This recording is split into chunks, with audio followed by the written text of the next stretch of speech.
Something changed the moment the bombs started falling on bridges. Not bases. Not launch pads. Bridges. That is the kind of move that tells you this is no longer just about military pressure, it is about control, paralysis, and fear. And once a superpower begins targeting the arteries of daily life, the real question is no longer what it can hit, but how far it is willing to go.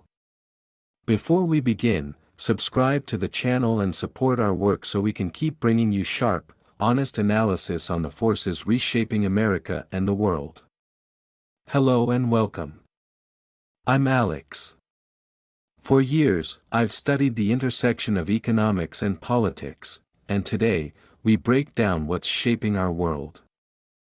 When the United States begins dropping bombs on Iran's bridges ahead of a presidential deadline, we are looking at more than another escalation in the Middle East. We are looking at a shift in the logic of power itself. A bridge is never just a bridge in wartime. It is movement. It is supply. It is labor. It is emergency access. It is the ability of a state to hold itself together under pressure. When bridges become targets, the battlefield is no longer limited to soldiers and hardware. The battlefield expands into the bloodstream of society. That is what makes this moment so dangerous. Washington may present this as strategic leverage, a way to force compliance before the clock runs out.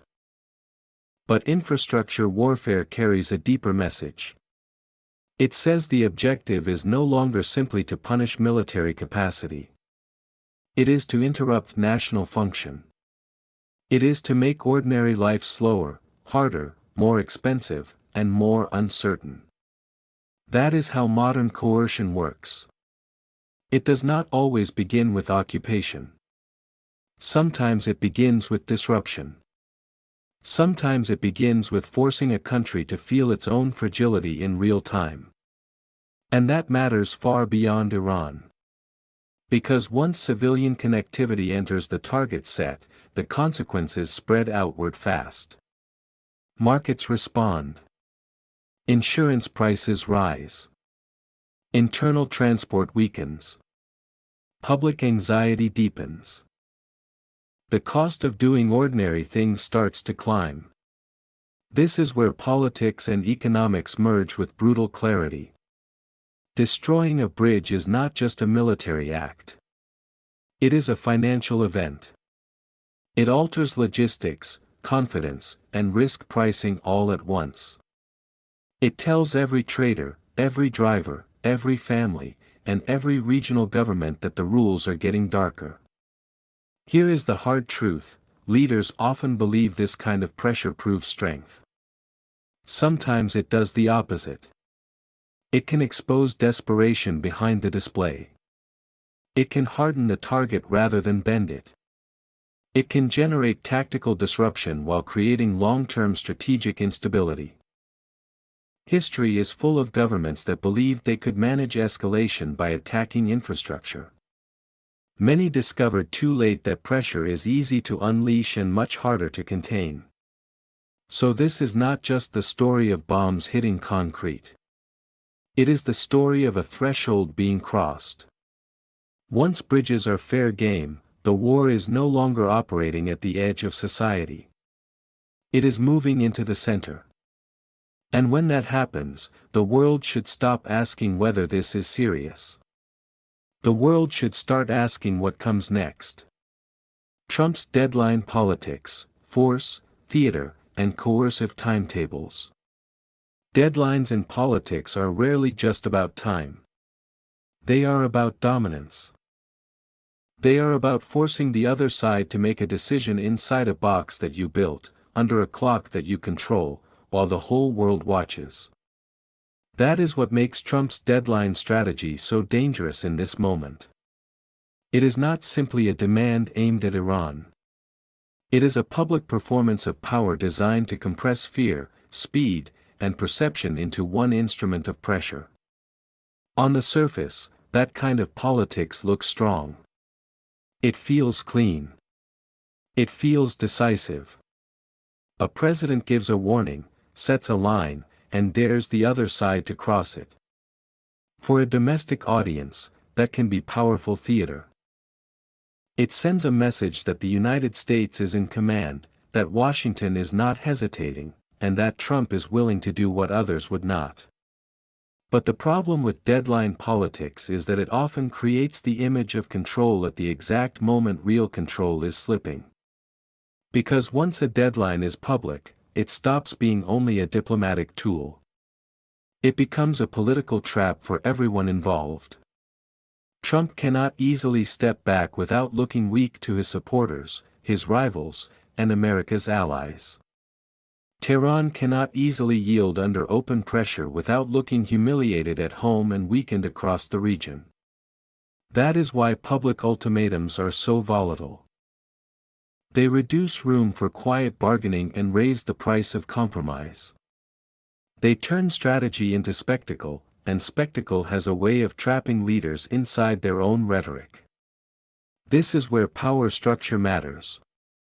In theory, a deadline is supposed to create leverage. In reality, it often shifts decision-making away from careful institutions and toward raw executive will. The clock becomes a substitute for process. Debate narrows. Bureaucracies are forced to move faster. Markets begin to price risk before diplomats can reduce it. Military planners are pushed closer to action because once a line is announced, someone has to enforce it or explain why it was empty. That is how deadline politics can turn political branding into operational momentum. There is also a financial logic behind it. A deadline is not only aimed at governments. It is aimed at investors, energy traders, insurers, and regional actors. It tells them instability may arrive at a known hour. And once markets start believing that escalation is time-linked, capital begins to reposition. Oil risk premiums can rise. Shipping anxiety can grow. Business confidence can weaken. In other words, the clock itself becomes a market event. The deeper danger is that deadlines create false certainty. They suggest history is moving in a straight line: warning, pressure, compliance, resolution. But real conflicts do not move that way. They move through pride, fear, misreading, internal rivalries, and unintended consequences. Tehran may see the deadline not as a final chance, but as proof that Washington has already chosen escalation and is merely staging the final justification. That is the hard truth here. Trump's deadline may be designed to show strength, but it also reveals something else: a belief that pressure can replace strategy, that public force can substitute for durable statecraft. Sometimes that works in television politics. In international conflict, it can become a fuse. And once that fuse is lit, the clock no longer belongs to the man who set it. Why bridges, rail, and power grids become the real battlefield. The real battlefield in a modern war is often invisible at first. It is not only where missiles land or where soldiers move. It is where a nation keeps itself alive. That is why bridges, rail lines, and power grids matter so much.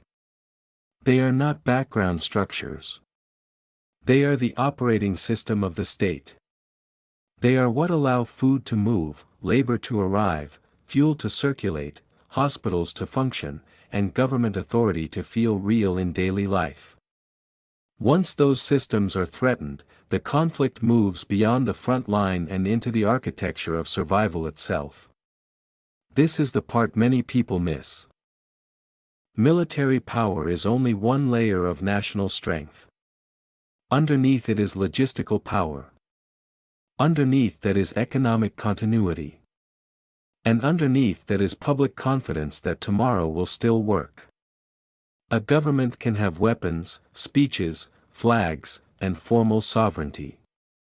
But if trains stop running, if roads become unreliable, if electricity becomes unstable, then the state begins to weaken from the inside out. Not always dramatically at first. Sometimes it happens through delay, disruption, and exhaustion. But that kind of weakening is real, and in some cases it is more decisive than a direct military clash. Bridges matter because they compress geography. They turn distance into connection. They allow a country to move goods quickly, deploy services efficiently, and maintain internal coherence under stress. Rail matters because it carries scale. In many states, rail is the difference between a functioning supply chain and a slow collapse into bottlenecks. Power grids matter because electricity is no longer a convenience. It is the base layer of modern life. Without it, communications fail, water systems strain, refrigeration weakens, industrial output drops, and public fear spreads faster than any official reassurance can contain.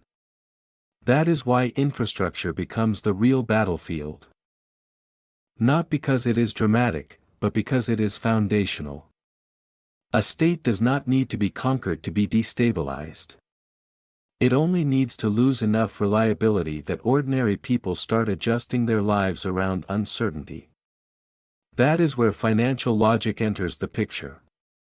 The destruction or disruption of transport and energy systems does not only create physical damage. It changes pricing. It raises insurance costs, rerouting costs, repair costs, labor costs, and security costs. It forces businesses to operate defensively.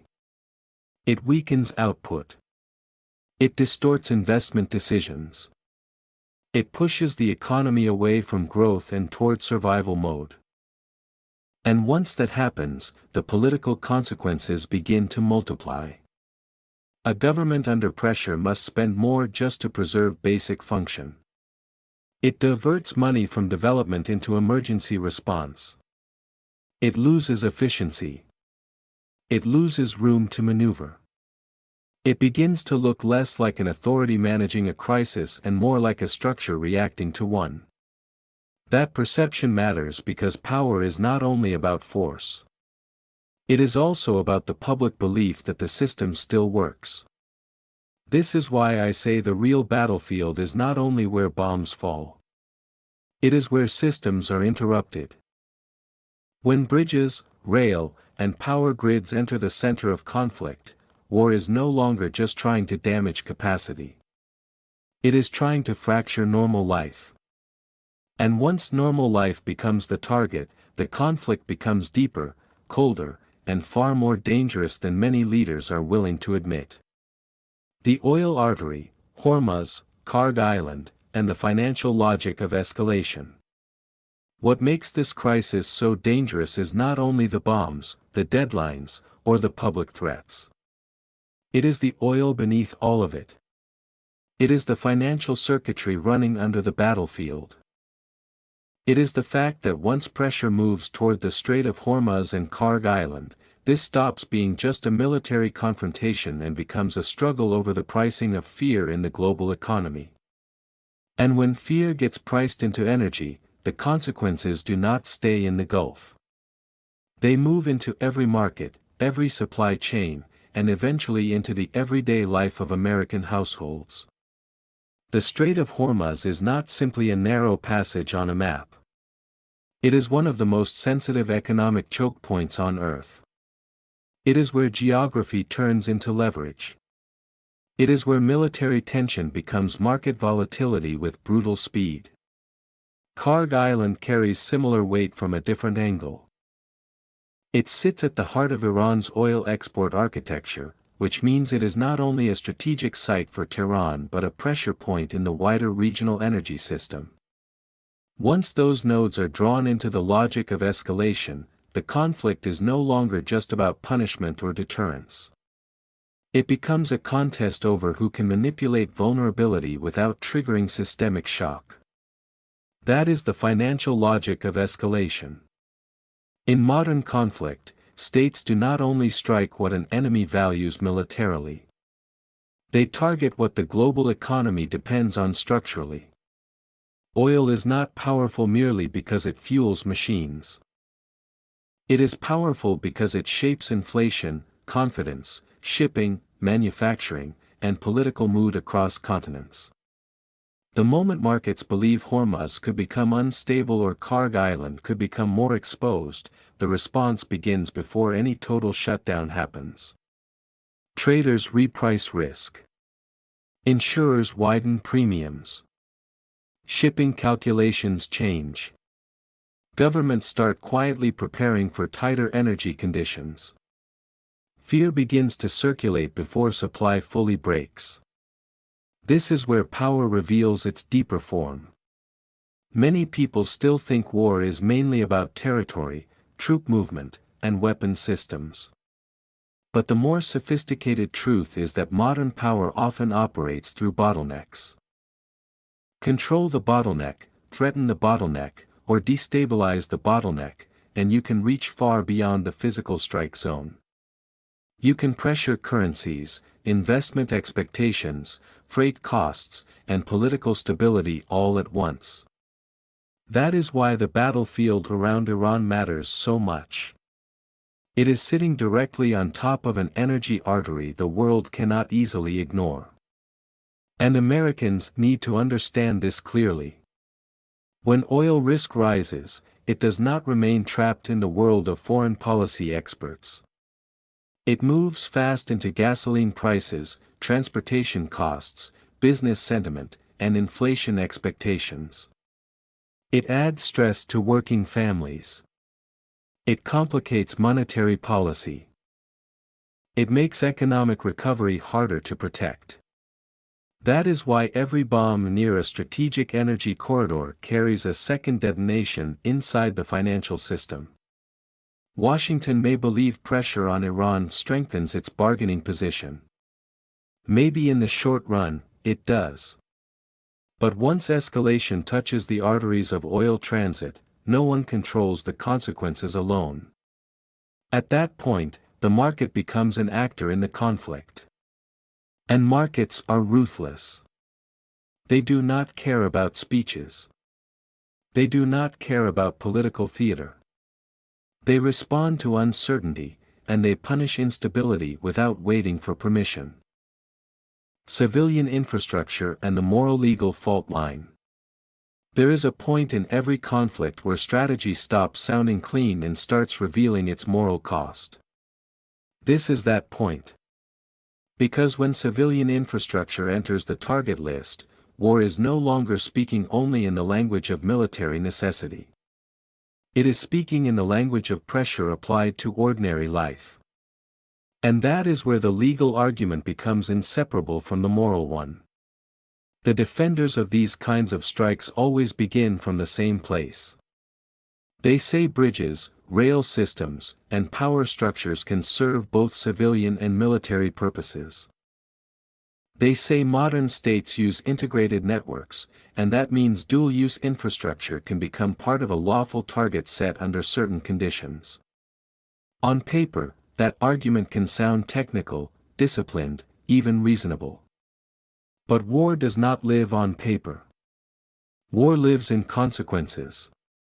And the real question is not whether a lawyer can build a case around a strike. The real question is what that strike is doing to the line between military pressure and civilian suffering.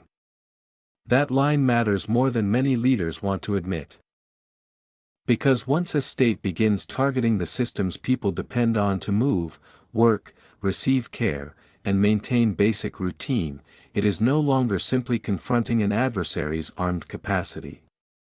It is interfering with the conditions of social survival. That is a profound step.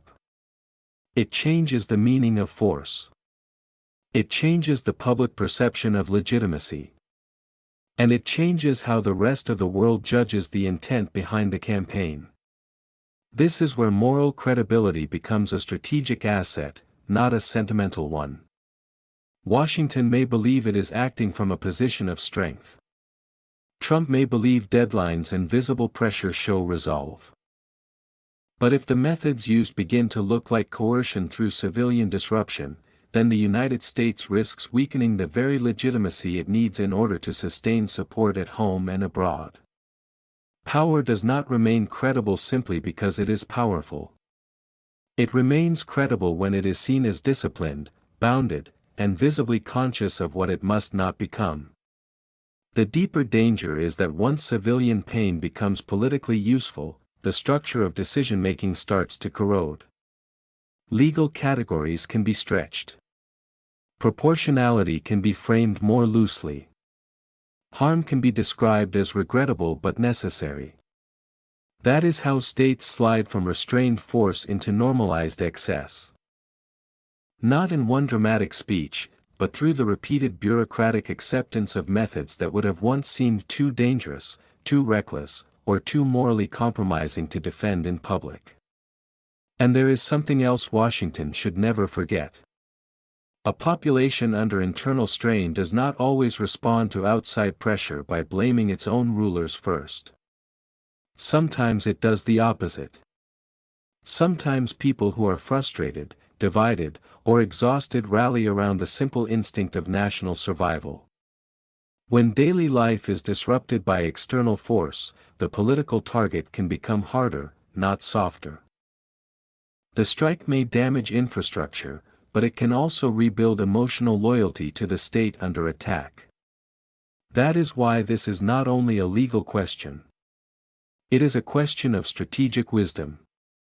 A campaign that can explain its targets but cannot justify its consequences will not age well. History is full of operations that looked precise in official language and brutal in public memory. And public memory matters, because it shapes alliances, diplomacy, legitimacy, and the political terrain that follows the war itself. In the end, this is the fault line running under the entire crisis. A nation can claim necessity. It can cite doctrine. It can invoke deterrence.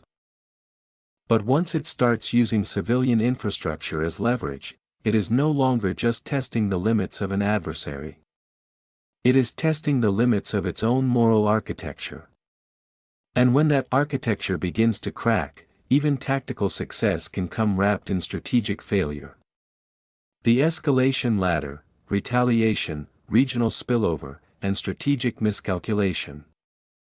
This is the stage where wars stop following the script written by the people who started them. What begins as pressure can turn into reaction.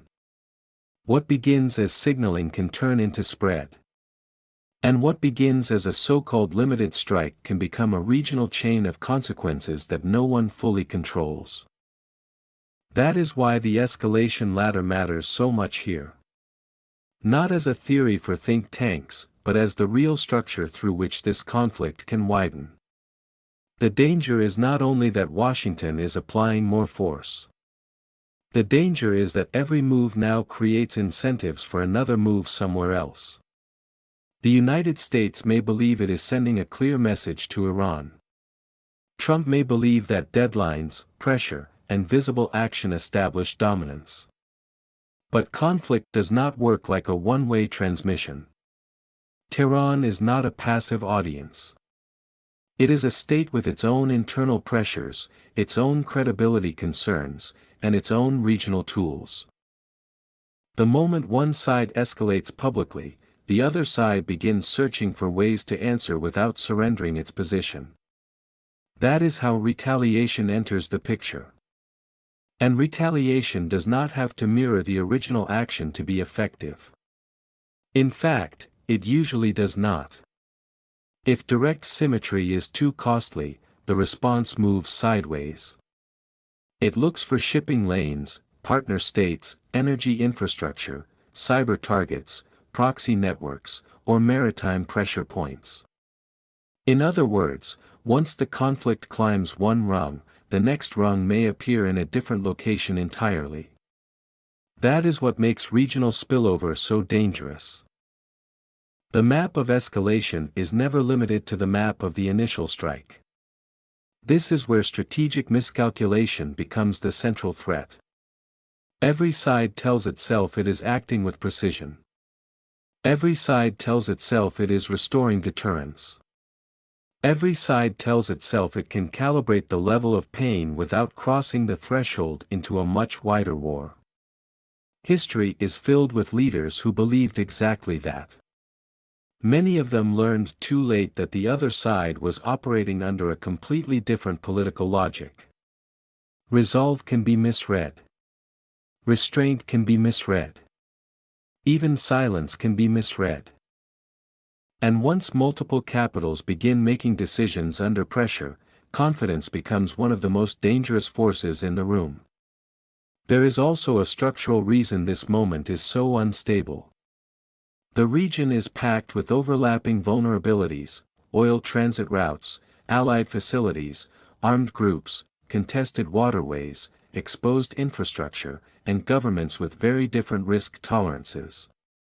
That means one strike can trigger several layers of response at once. Military planners may be thinking about one target. Markets are thinking about energy flows. Regional actors are thinking about survival. Armed networks are thinking about opportunity. Those timelines do not move together, and that is exactly why crisis control becomes so fragile. Americans need to understand this clearly. The phrase limited operation means almost nothing if the environment around it is not limited. And this environment is not limited. It is dense, tense, and deeply interconnected. Once prestige, oil, alliance credibility, and domestic political narratives are all tied to the same confrontation, the room for error shrinks fast. This is the hard truth. The escalation ladder is not just a list of military options. It is a system of political reactions. And once a conflict begins climbing through that system, the real question is no longer who fired first or who looked strongest in the opening round. The real question is who still has the discipline to stop before retaliation becomes regional habit, and regional habit becomes strategic disaster. What this means for Americans: prices, power, credibility, and the state itself. What this means for Americans is far more serious than another foreign policy headline flashing across a screen for one night and disappearing by morning. This is not just about Iran. It is not just about Trump. And it is not just about what Washington decides to bomb or threaten next. It is about how geopolitical shock turns into household pressure, how executive power tests its limits during crisis, and how the American public ends up paying for choices made in the language of strength but delivered in the currency of instability. Start with the most immediate truth. Americans do not experience foreign conflict first as a map. They experience it as cost. They feel it in gasoline prices, shipping costs, airline fares, food inflation, interest rate pressure, and the slow erosion of financial confidence. That is how global tension enters domestic life. It does not knock on the door and announce itself as geopolitics. It arrives disguised as another expense, another bill, another reason families feel like the economy is becoming harder to trust. And when a conflict moves anywhere near the strategic arteries of oil and transport, that economic transmission accelerates. But this is not only about prices. It is also about power. Specifically, what kind of power the United States is becoming comfortable using, and what kind of state Americans are willing to let their own government become in moments of stress. Because once a crisis is managed through public deadlines, compressed choices, and visible escalation, the structure of democratic accountability starts to come under strain. Decisions move faster. Scrutiny gets framed as weakness. Debate gets treated as delay. The emotional reward of looking tough begins to crowd out the harder discipline of thinking clearly. That is a dangerous trade. A strong republic is not one that simply acts fast. It is one that acts with control, legality, and strategic maturity even when the pressure is highest. Americans should be asking not only whether Washington can project force, but whether it can still govern force. Can it use power without becoming captive to spectacle? Can it respond to danger without letting urgency become an excuse for shrinking oversight and bypassing deeper public judgment? Those are not academic questions. They go to the center of what kind of state the United States remains under pressure. Credibility matters here too, but not in the shallow way politicians often use that word. Real credibility is not built by issuing the loudest threat or setting the boldest deadline. Real credibility is built when allies believe the United States is steady, adversaries believe it is disciplined, and citizens believe it is acting in a way that matches both law and long-term interest. If Washington starts looking driven more by impulse than strategy, that credibility weakens even if military power remains overwhelming. And once credibility weakens, the costs rise everywhere else, in alliances, in markets, in deterrence, and in public trust. This is why Americans should reject the comforting illusion that this is all happening somewhere else. It is already here, because the consequences are already connected to the structure of American life. The economy is connected. The political system is connected. The credibility of institutions is connected. And once those connections start absorbing the shock of reckless escalation, the real issue is no longer whether the United States can dominate the opening round of a confrontation. The real issue is whether Americans are watching a display of strength, or the early signs of a state drifting into a more dangerous, more expensive, and less accountable use of power. The strategic forecast: 3 paths from here. From here, the future does not unfold in a straight line. It branches. And the most dangerous mistake Washington can make right now is to believe that pressure automatically produces clarity. It does not. Pressure produces reaction.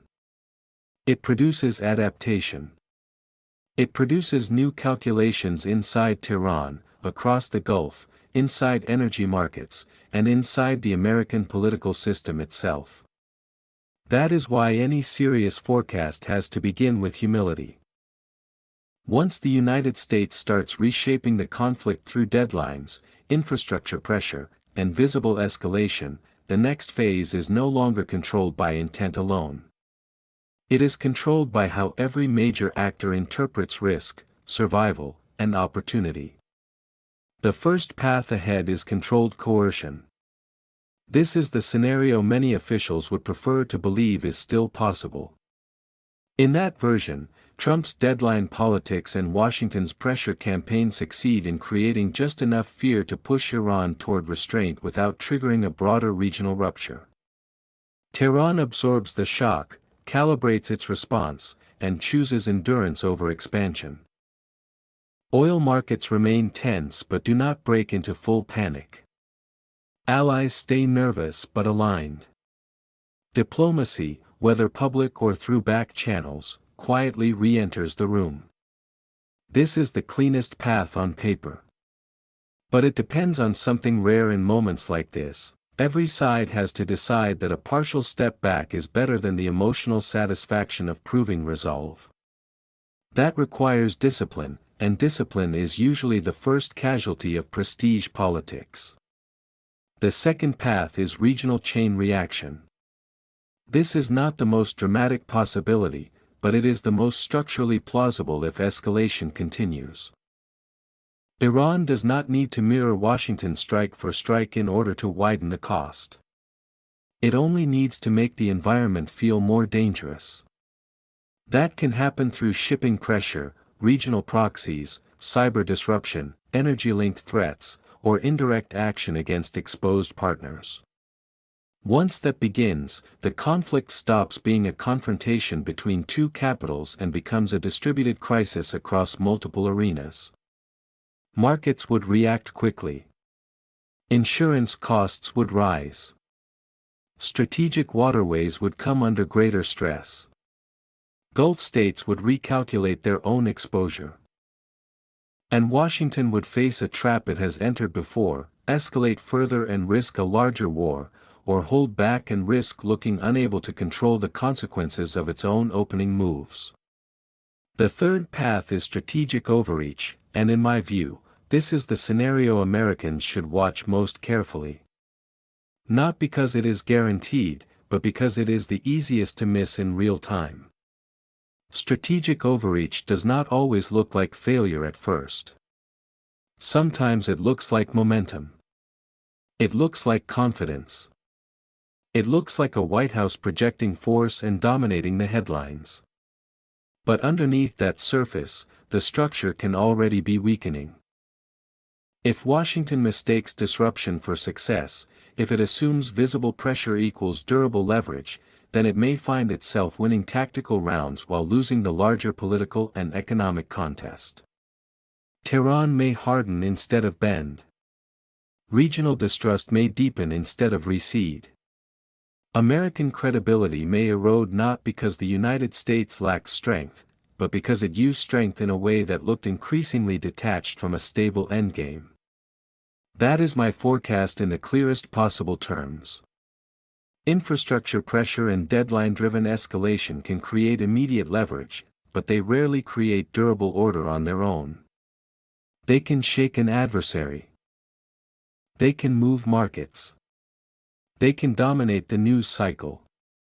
But they can also activate exactly the forces that make long-run control harder: retaliation, volatility, fatigue, and moral blowback. History is full of leaders who believed they were shaping the next stage of conflict, only to discover they had merely accelerated it. So the real question is not whether Washington can apply more pressure. It can. The real question is whether it still understands the difference between power and strategy. Power can destroy. Strategy must anticipate. Power can force a moment. Strategy must manage what follows. And what follows now may define far more than the outcome of one confrontation with Iran. It may define whether the United States still knows how to act like a superpower without letting urgency turn into overreach, and force turn into a substitute for wisdom. What we have followed in this story is not just a sequence of military actions or political statements. It is the story of how power behaves when it believes pressure can replace wisdom. We began with the bombing of bridges in Iran ahead of Trump's deadline, and that single act revealed something much larger. This conflict is no longer limited to military targets or symbolic warnings. It has moved into the core systems that hold a society together. From there, the story widened. We saw how Trump's deadline politics turned time itself into a weapon, using fear, spectacle, and public pressure to force decisions under extreme conditions. We saw why bridges, rail lines, and power grids are not background structures, but the living framework of national survival.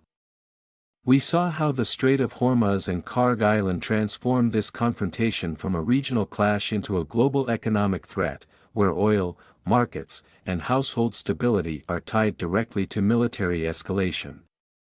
We examined the moral and legal line that begins to crack when civilian infrastructure becomes leverage. We looked at the escalation ladder, where every strike creates pressure for retaliation and every display of strength risks becoming the opening step toward wider disorder. And finally, we brought the story home to Americans, because the consequences of these choices never stay overseas. They return through inflation, weakened trust, political overreach, and a growing question about whether force is being used strategically or emotionally. The deepest lesson is this: real strength is not measured by how hard a leader can hit, but by whether he understands the cost of what he unleashes. In our own lives, that lesson matters too. Whether in leadership, business, family, or personal conflict, raw pressure may win a moment, but wisdom is what protects the future. Before reacting in anger, before forcing an outcome, before escalating a situation just to prove control, we should ask ourselves one question: am I solving the problem, or am I only making the damage larger? Here's a quick question for you. Do you believe pressure and force create lasting stability? A. Yes, Strong pressure is sometimes the only thing that works. B. No, pressure without strategy usually creates bigger chaos. Comment A or B below. And I want to hear your view as well. Do you think Washington is showing strength in this crisis, or drifting into a more dangerous form of overreach? Share your thoughts in the comments so everyone can read and compare perspectives. And if you value this kind of sharp, honest analysis, subscribe to the channel and support us so we can keep bringing you deeper, stronger content in the videos ahead.